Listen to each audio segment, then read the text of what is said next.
Ah.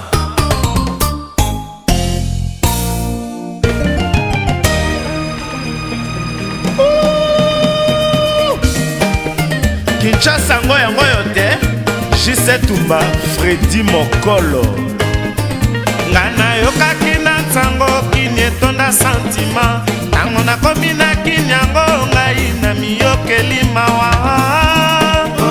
Ngai na miyokeli mawa Na miyokeli mawa Papa Lovi Kinkol Ngana yokaki na ntango kini mpoto moindo Mbote Kinshasa, mbote Brazzaville, mbote na bandeko nyonso bozwi libaku ya kola na magazine ya poko ya lelo. Tofongola basango na biso na politique boyeba que Premier ministre Sylvestre Ilunga Ilunkamba azalaki bongo deshi tope alongwaki na ba fonction na ye ya Premier ministre ensemble na gouvernement na ye.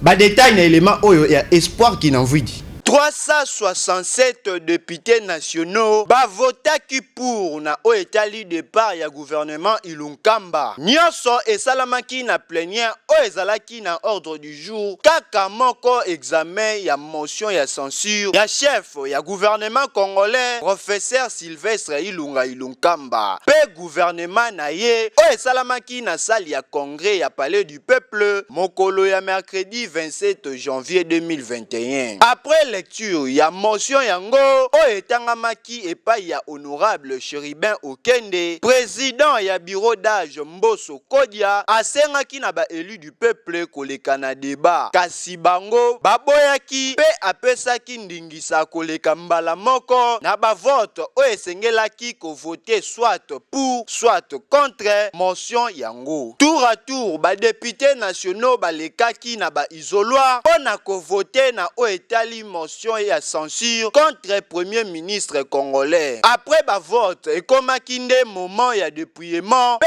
comptage ya ba voix. Ya koyeba ezake sur 377 votants, 367 ba votaki pona motion yango pe 7 bazalaki contre, des abstentions na bulletin nil moko. Bosimba que Sylvestre Ilunga Ilunkamba alongwe na poste ya Premier ministre elongo na gouvernement tope ba membre ya gouvernement na ye. Boyeba lisusu que Sylvestre Ilunga azali kaka na délai ya 24 heures topé ya jour moko pona ko déposer lettre ya démission en tant que premier ministre et pas ya mokonzi ya mboka Félix Antoine Tshisekedi. Na politique toujours tola na bongo condamnation ya pasteur Daniel Ngoy Mulunda o azalaki bongo condamné na 3 ans de prison. Ba détail na élément oyo ya des anges zanazena. Verdict ezalaki rendu mokolo ya mardi 26 janvier 2021 na soirée na absence totale ya ba avocat ya pasteur Ngoy Mulunda. Ancien président ya commission électorale nationale indépendante Seni na Mukuse, Ngoy Mulunda azali condamné na 3 ans de prison ferme pe azali condamné kofuta amende tope lomande ya 500 000 francs congolais pour na incitation na haine tribale kopanza sango ya mabepe atteinte na o etali sécurité intérieure ya l'état congolais suite ya ba propos oyo atenaki le 16 janvier liboso ya ba fidèle na ye oyo basanganaki na cathédrale John Wesley ya nouvelle église méthodiste ya Lubumbashi. Kasi décision yango ezalaki la bienvenue te epa ya ba fidèle ya église ba sympathisant pe ba avocat ya pasteur Ngoy Mulunda oyo bazo dénoncer bozangi lumière tope éclairage na condamnation yango. Bosimba que pasteur Daniel Ngoy Mulunda azalaki bongo jugé na tribunal ya grande instance ya Lubumbashi kasi procès na ye o ezalaki ouvert mokolo ya le 18 janvier o elekanaki ezalaki transféré pe esalamaki na ba installation ya prison ya Kasapa kaka na ville qui préfère ya Lubumbashi. Kaka na société tola na bongo pe état ya avenue Mafuta na commune ya Bumbu o ezali bongo ya kobeba pe makasi. Ba détail na reportage ya Espoir qui n'envoie di pe Nathalie Longo.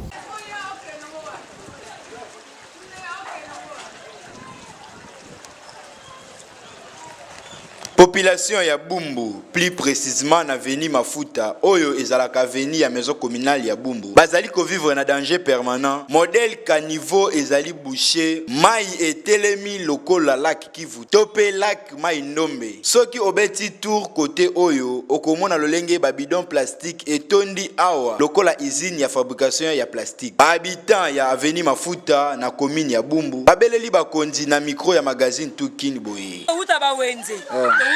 Selembau nini donc so donc nzo kati za late koto no so bomona mai so na butu to zandeni na moto omona uli peto ko sote ba mo apasi mo boye omo veni mo kitoko bana Bumbu ti abaka pose sami na kwa na biso so zuka selembau elengi mo makala donc tienzamba la moko va devenir koma donc to ko kati te donc ba mo ba zo sote ba terrasse te ba fulu kabo.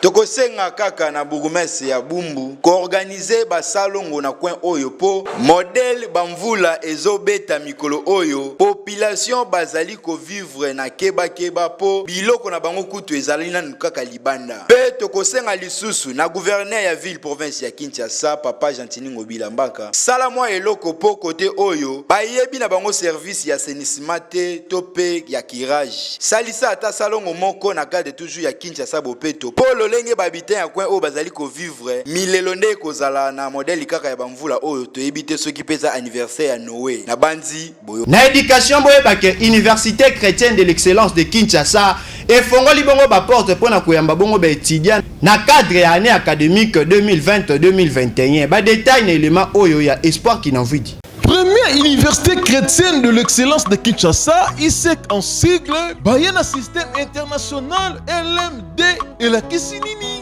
licence, master et doctorat, c'est-à-dire na 3 ans à Pamba, aux 8 diplômes na yo ya licence na ba norme internationale. Papa, maman et les mobile topé moi si, na yo pe mutu oti ko joa diplôme d'état, yaka na lombangu ko s'inscrit na ISEC, Université chrétienne de l'excellence à Kinshasa, pour bénéficier de la formation de qualité à niveau international. Waouh! Awa tozana ba faculté locale, médecine, sciences de santé, sciences économiques et gestion, sciences de l'information et de la communication, sciences de l'éducation et de psychologie, sciences sociales, paix, droit. Nyoso oyo nimelanga na 3 ans à Pamba selon système international obimi licencié. Et bongo likambo etali frais académiques na $150 ya boule ya chanana ya Pamba ya kosomela lipa otangi classe na yo na kimia nyoso. Ah, ISEC, pardon, balingaka ba congolais boyete. Papa, maman, université chrétienne eza ko benga bino, botinda bana na bino, bino ba fonctionnaire o boza na posa kotanga, boya na université chrétienne parce que tous dans un système international LMD. Or, dans le système international LMD, moi, je suis 3 ans à Pamba. Je suis 3 ans à Pamba, je suis licencié. Je suis à l'université, je suis 5 ans pour me licencier. Pendant que je suis à Mbongo, je suis à classe P, je suis licencié. Tous les diplôme nabiso est un diplôme international.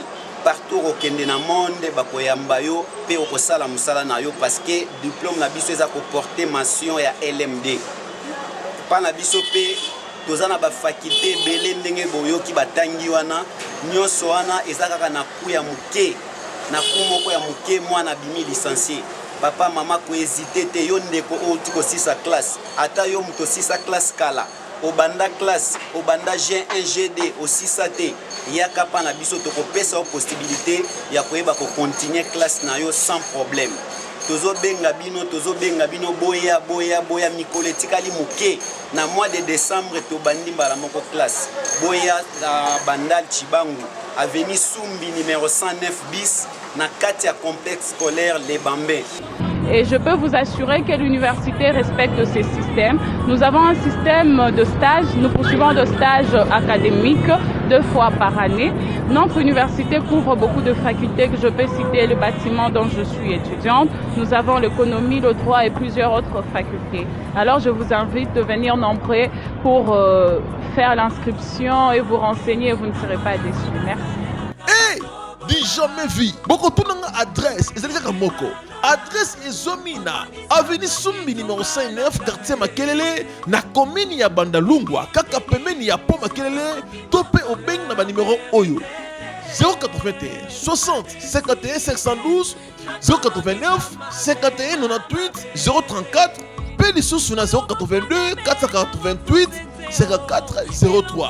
Isek mosala kitoko oyo wapenzi mami na niveau international pour la formation de bango bakopesa na ba congolais. Boye!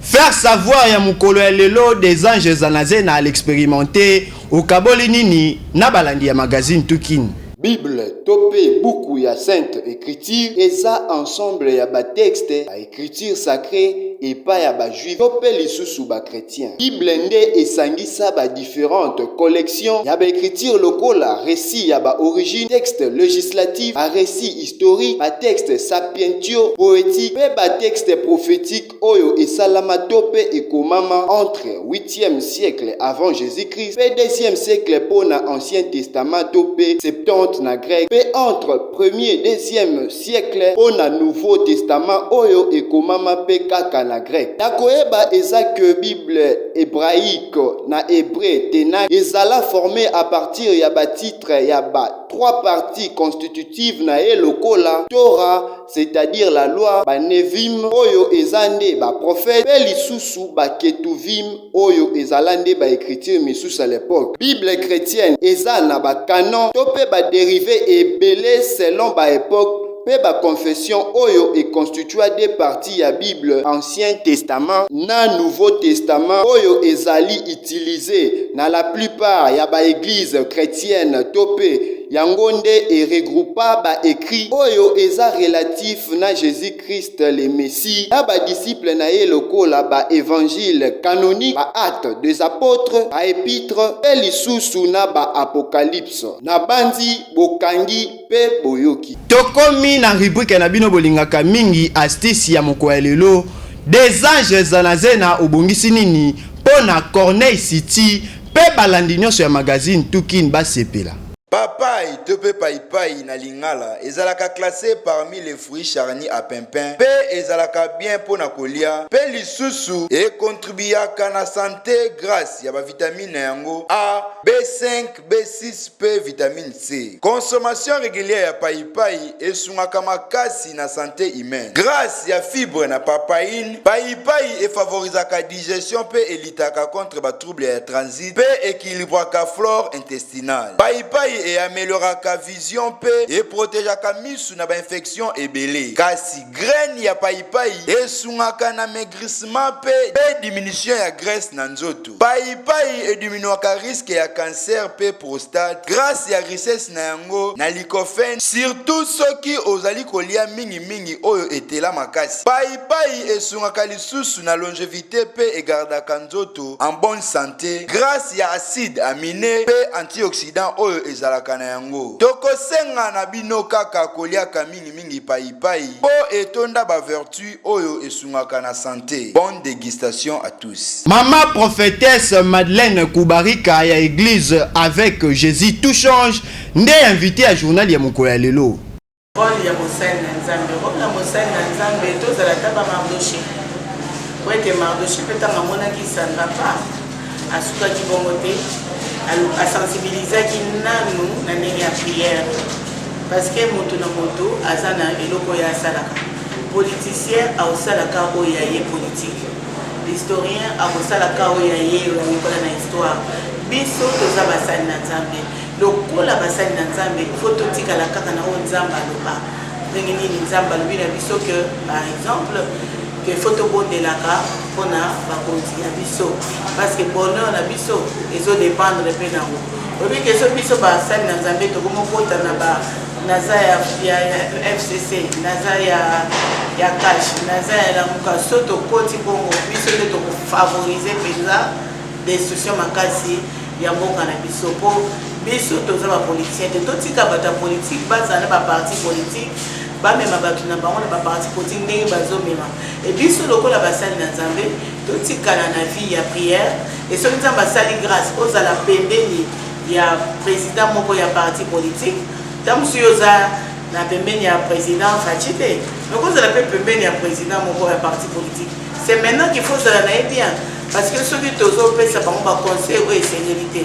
tozo za na bango attitude ou sécurité et vous allez mabe makasi donc toi ba que toi na rôle monene non seulement na etali église mais na etali ba famille na biso pe toi na rôle makasi na etali mboka na biso po bonheur na biso bana na Nzambe bonheur na biso pe basali na Nzambe ils ont dépendre pe na bango yo kanti soki lelo to viva déjà ba guerre to viva déjà ba pillage yo kanti bana Nzambe bazai piété yo kanti basali na Nzambe to ba église basali na Nzambe bazai piété donc ils ont ba makamso ya na mboka et simba ka ba paete et simba ba tunyoso donc na muto yo zo mona ke assemble na wa assemble na te na o ya te yana makamso so et simba ba tunyoso comme maneti moye beta ka likola mutunyoso vole no kaka likola mutunyoso moye lo ba te lo kwa naza boza ba chrétien te na côté na opesa bino moye te lokola bo ba chrétien nde na opesa bino non donc biso basali na Nzambe photo sala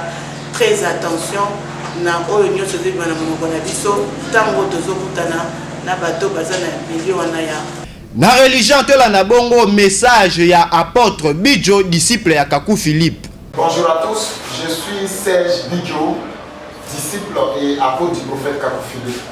Tout juste 6 minutes pour votre bénédiction. Je vais parler de la liberté ce matin. La liberté n'a pas vraiment de prix. Tout homme sur la terre aspire à être libre. Il est vrai, quand Jésus a été manifesté sur la terre, il pouvait parler avec les Juifs. Et les Juifs ont dit à Jésus, nous n'avons jamais été esclaves de quelqu'un pour avoir besoin d'être libres. Que nous sommes libres. Alors Jésus leur dit, tout un chacun de nous est esclave de ce qu'il triomphe de lui. Donc si le péché triomphe de quelqu'un, cette personne est esclave du péché. Si c'est l'Esprit de Dieu qui triomphe de toi, alors tu es esclave de l'Esprit de Dieu. C'est pourquoi Jésus pouvait dire, venez à moi vous tous qui êtes fatigués, chargés, et je vous donnerai du repos. Vous aurez le repos et mon joug est léger. Je voudrais vous présenter le joug et la vie de Dieu. Parce que si vous avez la vie de Dieu, vous serez réellement libre. Vous priez, vous gênez, mais vous vous envolez en rêve. Vous mangez en rêve, vous avez des difficultés, vous ne comprenez pas votre vie. Le réel problème que vous avez, quel est ce problème? Quel est votre réel problème? Est-ce parce que Jésus n'est plus puissant? Est-ce parce que votre pasteur ne prie pas assez? Est-ce parce que vos jeûnes ne montent pas à Dieu? Est-ce parce que vous ne donnez pas beaucoup d'offrandes à l'église? Est-ce parce que vos gènes, vous n'avez pas encore pris 30 jours de gène? C'est ce que les gens vous disent. Mais j'aimerais vous annoncer ce matin que c'est faux à l'aller et au retour. Pourquoi? Parce que Jean, le chapitre 8, le verset 32 dit, si donc le Fils vous affranchit, vous serez réellement libre. Et il continue pour dire, la vérité vous affranchira et vous serez libre. La seule chose qui peut nous libérer, c'est la vérité. Mais comment trouver la vérité? La vérité, c'est la parole qui vient de Dieu. La parole qui vient du Seigneur Jésus-Christ. C'est Jésus qui est la vérité. Mais cette vérité, comment on la trouve? Parce que Pierre, Jean, Jacques ont vu cette vérité dans un corps humain appelé Jésus de Nazareth. Mais quand il est mort, Paul est allé le présenter aux gens des nations. Mais comment Paul l'a reçu? C'est sur la route de Damas, dans une vision, Dieu s'est révélé à lui. Or, Dieu dit dans le livre de Nombres que quand il doit s'élever un prophète, lui, Dieu se révélera à lui en vision. Donc ça veut dire que Paul est prophète. Et après Jésus, Paul reçoit Jésus dans une vision comme Moïse l'avait reçu. Pour vous dire que la vérité qui est Dieu, la vérité qui est la parole là, ne peut pas venir de quelqu'un d'autre. Voici ce que Amos chapitre 3, le verset 7 nous dit, que Dieu ne fera rien sans révéler ses secrets à ses serviteurs les prophètes. Donc il n'y a de vérité venant de Dieu que par des prophètes vivants. Le prophète vivant, en votre temps, est la bouche de Dieu. Il est le législateur de la parole de Dieu. C'est lui qui révèle Dieu à sa génération. C'est Moïse qui a révélé Dieu à sa génération. C'est Noé qui a révélé Dieu à sa génération. Est-ce que nous, Quinoises, nous, habitants de Kinshasa, est-ce que Dieu parle en notre temps? Est-ce que ce que Dieu a fait aux générations passées, en leur envoyant Noé, en leur envoyant Jérémie, en leur envoyant Ésaïe, est-ce qu'aujourd'hui nous pouvons trouver un homme qui représente Dieu sur la terre comme Jérémie et Ésaïe? Je suis venu vous dire oui, parce que dans la Bible, dans le livre de Matthieu, le chapitre 23, le verset 34 à 35, le Seigneur Jésus-Christ, avant de quitter la terre, a dit ceci. C'est pourquoi moi, je vous envoie des prophètes. Vous en tuerez. Quand vous en tuerez, c'est au futur. Donc Jésus promet nous envoyer des prophètes. Et les prophètes qu'il envoie là, c'est des prophètes messagers. C'est pourquoi il dit des prophètes et des scribes. C'est écrit dans le livre de Matthieu chapitre 23, le verset 34 à 35. Donc Jésus ayant promis des prophètes, Paul sur la route de Damas va croiser Jésus et Jésus va lui donner son message. Le message qui est la parole, c'est ça qui est la vérité. Et quand elle vous affranchit, vous serez réellement libre. Au temps de Paul, ce n'est pas le message de Noé qui pouvait rendre libre quelqu'un. Au temps de Moïse, ce n'était pas la parole d'Abraham qui pouvait rendre quelqu'un libre. Mais c'est la parole fraîche qui sortait de la bouche de Jésus-Christ. C'est pas de la bouche de Moïse et d'Abraham. C'est pourquoi Jésus dit, l'homme ne vivra pas seulement de pain, mais de toute parole qui sort de la bouche de Dieu, sort au présent de l'indicatif. En notre temps, qui est la bouche de Dieu, autorisée de Dieu, de laquelle sortent les paroles de la vie éternelle et la vérité qui peut nous rendre libres? Mesdames et messieurs, vous avez donné des offrandes, vous avez donné des dîmes, on vous dit de donner vos pagnes, vous avez fait tout ça, mais vos problèmes demeurent. Votre réelle solution ne viendra pas d'une église, ni d'une religion, mais ça doit venir de la volonté parfaite de Dieu qui s'est toujours manifestée par les prophètes vivants. Aujourd'hui, Dieu a mandaté un prophète, il s'appelle Kakoufli. Il a les paroles de la vie éternelle. Il dit les églises catholiques, protestants, évangéliques et brahmanistes, toutes les religions de la terre sont des filets de Satan pour vous conduire à l'enfer. C'est pourquoi dans vos sommets, vous dites Jésus, Jésus, mais les gens, le diable vous poursuit, les démons vous poursuivent. Aujourd'hui, la solution à votre problème, c'est le prophète vivant de votre temps, c'est Kakoufli. Je suis à Kinshasa. Nos contacts, vous pouvez nous contacter pour en savoir davantage. Que Dieu vous bénisse. Kaka na religion pasteur Claver mizwa ya église nto a moyo okaboli nini na bana nzambi mai na mungwa vraiment ezali utile kati na vie ya mwana na moto. Déjà soki tokolobela mai ezali premier élément oyo nzambe asali parmi les 4 éléments qui dirigent ou qui gouvernent le monde. Tozana mai, tozana moto, tozana mabele, tozana mopepe. Donc, les 4 éléments, wanande yango ezo gouverner mokili. Et puis totali ete biloko nyonso yo esalami ebimi na mai. Mabele ebimi na mai, moto asalami na mabele banzete et ainsi de suite. Nyonso wana euti kati na mai. Donc mai eza aussi élément purificateur. Ndenge moko na mungwa soku bandeko bakamati mokanda na Ézéchiel 16:4 kuna bazoloba les jours de ta naissance mokolo ya mbotama na yo a-t-il été lavé, ton nombril a été coupé. Ézéchiel azotuna motolu na yo bakata est-ce que basukola ki na mai pour être purifié. Donc mai ezali élément purificateur. Abakisi alobi a-t-il été frotté avec du sel pour la protection. Donc mungwa eza protection katina moto. Ndenge na yebisaki bandeko na ba émission na koza na mungwa na na poche muto aboki mbaso kozonga te.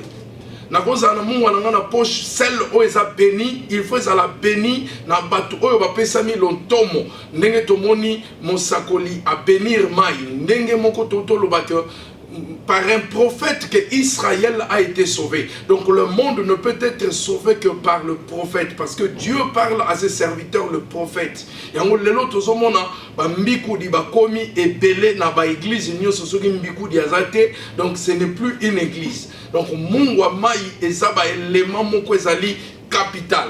Déjà kutu même l'église nanga libanga ezobimisa mai libanga.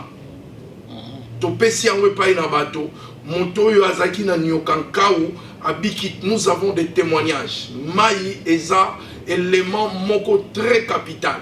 Donc mutoko longola maïté la kati na bomo inayo parce que c'est très nécessaire. Donc ce n'est pas de la magie. Bougie nyon est institué par Dieu. Azolo ba bien que na temple na ye esengeli mwinda epela. Mwinda wana ce n'est pas l'ampoule o munde la sali.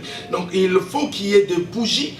Batu mingi bawanga na kayango mais bandeko pele ba pasteur toyebani bawanga na kayango mais basukola batu. Boya na Farage 76 entre Asosa et Chaba. Bokoya, Bokomona ngai moko personnellement pendant que je suis là, parce que je suis là pour 4 mois. Nzambe wana akopambola biso et tozana événement ya munene ya ordination ya pasteur Tcho Amputu, on est là, Mizwa, et Kozala le 21 février, et vous allez suivre ça en direct à la chaîne Moko RL TV. Nasport to la nabongo guérison topé lobiko, yaba léopard congolais oyo bazalaki bongo testé positif na coronavirus. Ba détail na élément oyo. Na cadre ya 6e édition ya championnat d'Afrique des Nations CHAN Cameroun 2020, ba léopard ya République démocratique du Congo bazalaki qualifié na quart de finale ya compétition yango. Kasi ya pasi ezalaki nde nombre élevé ya baka positif ya coronavirus à équipe nationale congolaise ya A'. Bonne nouvelle eza que quelques léopards oyo bazalaka testé positif na maladie ya coronavirus azalaki diagnostiqué topé testé négatif na test ya suka oyo basalaki mokolo ya mercredi 27 janvier. Bossi Mbappé boyeba que Lei Matampi, Guy Serge Mukumi, Doxa Jikanji, pe coach Florent Ibenge babiki na bokono ya coronavirus, pe basanganaki déjà na le reste ya groupe na entraînement oyo esalamaki na soirée ya mokolo ya mercredi 27 janvier 2021. Ya koyeba eza ke ba léopard ya République démocratique du Congo bakobeta match ya quart de finale contre ba Lions indomptables ya Cameroun mokolo ya samedi 30 janvier 2021 na stade Japoma ya Douala na ngonga ya 20h. Na culture bo continuer bongo ko consommer nzembo kitoko champion oye mami bongo epa ya Papi Kalombo Boloyang o evoluaka bongo pene ya Fali Ipupa boyeba ke nzembo yango ezali bongo manager epa ya madame Bébé Bercy de Longo Jambe. Ba détail na élément oyo. Papa Ana Bondela Audrey Masandi Mama Natalia Poupette Botolo Félicité Wadeko Adèle Kandolo. Loin de toi je suis en danger, ma vie n'a plus de sens. H Kandolo Boss. Pas illusion, poison, pas hallucination, Kasereka, bébé chagrin, champion. Piscine Kandolo. Mary Kanga.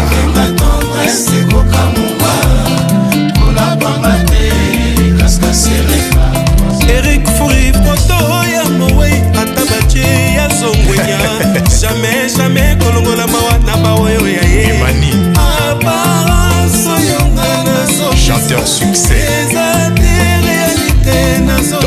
Même le soleil se lève à l'est, toyebi et se couche à l'ouest. Kinani business yaza wa pied, salata demi-tour, amour zonga na tout.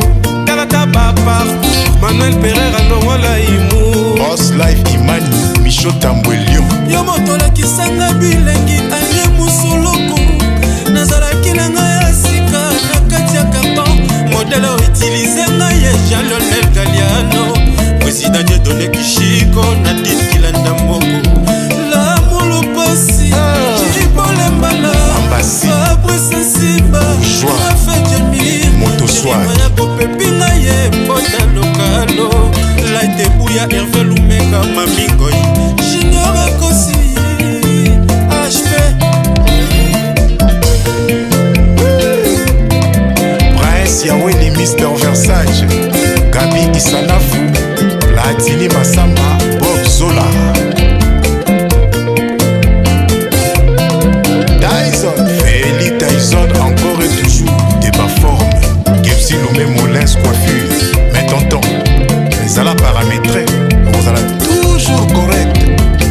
Boloyan, DJ Cheribo, DJ Cheva, Chabodo Gucci. Osvaldo Baka.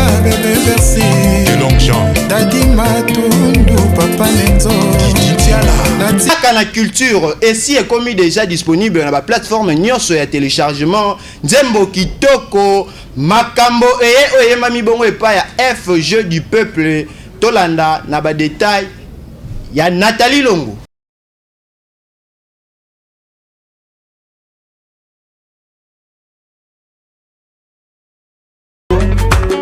Abeti maboko di Yoka Francesco Scari Liputa ya mama ya pasuka sima ya poso Emerance Kalumba bana veni di stade sima ya poso Batata litonge mon local Bailo toujours contrôlé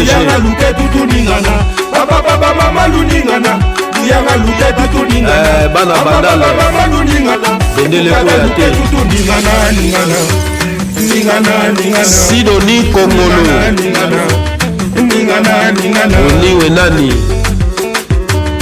Pati Libondance Regicade la presse Ça complexe Voyassa Mantono On y va FG Naye Taliador Makambo Taki Yangoyo Toye Libino Yango Joseline Boyoka La Baninga Toye Makasi Mimi Moussete Oyakomekana artiste du peuple Bakopa sous les débats Oyakomekana Meri Masudi Bakopa sous les débats Adjala Kanote Oyakomekana RD Nzembele Bakopa sous les débats Oyakomekana José Mbole Mamaye Bakopa sous les débats Alingi Abude Jason Nipoti Alugi Magambo Yannick Mbami Makamboye Moko Magambo Makamboye Moko Magambo Makamboye Moko Alugi Makamboye Moko Magambo Kevin Kamba Alugi Magambo Magambo Alugi Magambo Magambo Lubaki Magambo Jinde Magambo Galiano Mendes Magambo Olugi Magambo Nomoto mesana kofinga Omesana kotonga Tika koyiba Eza mabendeko Leve Sarbati Alexi Yamamoto Apekisa Kibino koyiba Bayibi ye baplan Botuna Alexi Yamamoto Jérémy Mopao Baplan Makambo Olugi Makambo Bana RDC Olugi Makambo Yoka FG Makambo Olugi Skyrock Makambo Olugi Makambo Tokomi na suka ya présentation ya magazine Tukini ya poko ya lelo oyo ngai tishike ngongo nazalaki na plaisir makasi ya kokabola na bino basango ya poko ya lelo kasi soki bosepe na édition ya lelo topesa merci mingi na Nathalie Longo o azalaki chef d'édition ya mokolo ya lelo simana ye ezalaki bongo espoir ki nanvwidi pe topesi merci mingi na merveille ya golo à éléphant de la RLTV o azalaki bongo na sima ya caméra merci mingi pe na Jores Mazina PDT William Funi oyo bazalaki bongo na ngambo ya réalisation pe topesi merci mingi na des anges Zanazena o azalaki bongo na ngambo ya montage. Merci mingi pe na madame Bébé Bercy de Longo Jambe pour na confiance na fidélité aux sala kati na biso.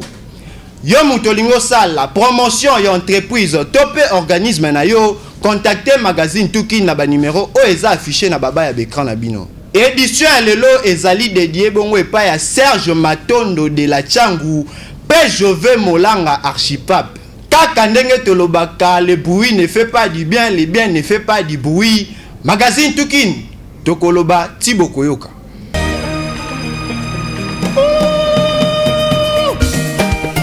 Kinshasa ngoya te J7 Tumba Freddy Mokolo Ngana yoka kina tango kinietonda sentiment Tango na komina kinyango ngai na miyokeli mawa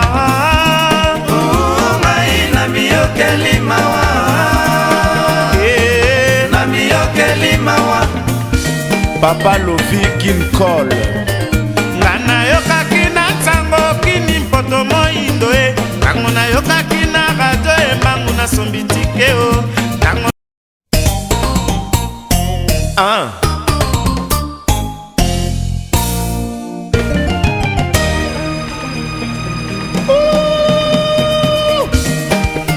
Kinshasa ngoya te J7 Tumba Freddy Mokolo Ngana yoka kina tango kinietonda sentiment Tango na komina kinyango